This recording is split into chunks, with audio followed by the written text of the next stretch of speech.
My name is Charlie Kroll, and I am joined by my colleague Brandon White, and we are chatting with Corey Day, driver of the number 82 HendrickCars.com Chevrolet. Corey will be making his third career ARCA start coming up this weekend at Kansas Speedway. You're fresh off a pretty big weekend at Bristol. You ran your second ARCA race, and you made your Truck Series debut with the McAnally guys. How would you say things have been going across these first few starts? They've been good. It's completely new for me, pavement in general, and like you said, it was my first truck race. Definitely, been a lot on my plate, but I think that's probably what makes me learn fast, just the positions where you have to perform. What was it about dirt racing that really attracted to you, or what really appeals to you with that discipline? My dad did it for 30 years. He raced sprint cars before I was born and raced till I was about 7 or 8. I think it was always a plan that when my dad had a boy, I was going to race a sprint car or race some sort of dirt car. I grew up racing dirt bikes and raced until I was about 10, and my dad did the same thing when he was a kid. He rode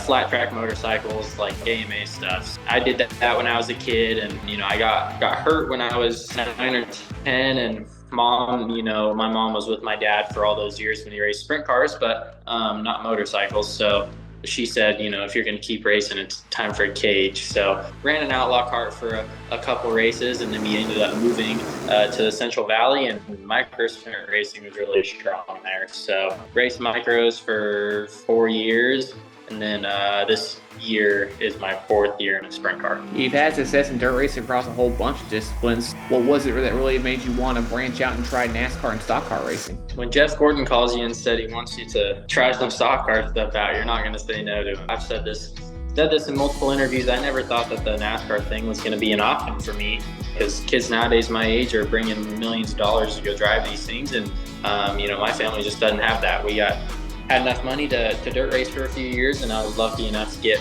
picked up by a team, and now my parents don't have to pay for any of it when I do dirt race. So it was a far-fetched dream that one day hopefully I get the opportunity, and then I was just blessed enough to be able to get that. Kyle Larson himself has said you're one of the best NASCAR prospects out there, one of the best drivers out there right now. So when you hear everybody say all this positive stuff about you, mentally, how do you process it? And I've put a lot of time into perfecting my craft and getting to the level I'm at such a young age. And my dirt sprint car team has been a big part in that too, with Jason Myers and then my dad's experience over the years, and just helping my learning curve speed up. I just kind of stay middle of the emotions, I guess you could say, and never get too high, never really get too low, and just go do my job. And I know you've had a chance to race with Kyle Larson a lot, so what's the relationship like there at Hendrick Motorsports? He's been a big help, and been a big part of me getting the opportunity. Super thankful for Kyle and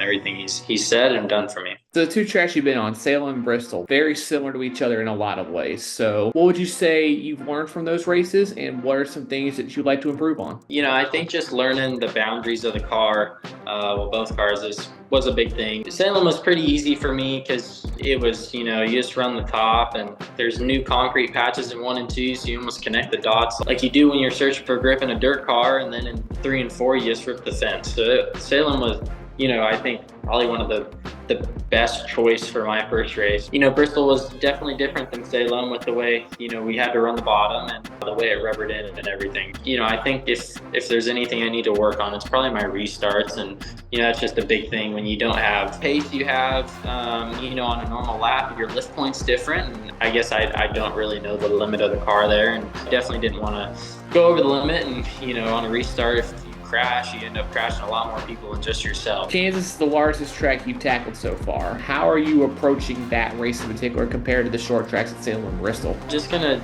get on the sim this week and ask as many questions as I can, and just kind of take in all the information I can. This will be the biggest track I've ever thought about racing on in my life, so it's definitely going to be different with, there's a whole nother aspect with air, and that'll be a learning curve in itself, along with just how you race the track. I'm excited though. Grew up watching NASCAR, and Kansas is these past couple of years races I've watched, Kansas always seems to put on a good show. What are some goals that you have for yourself when it comes to balancing out stock cars and dirt races? Because I know that's something you mentioned you want to do. If you ask me, hey, build your perfect schedule next year, I don't really know what that would look like.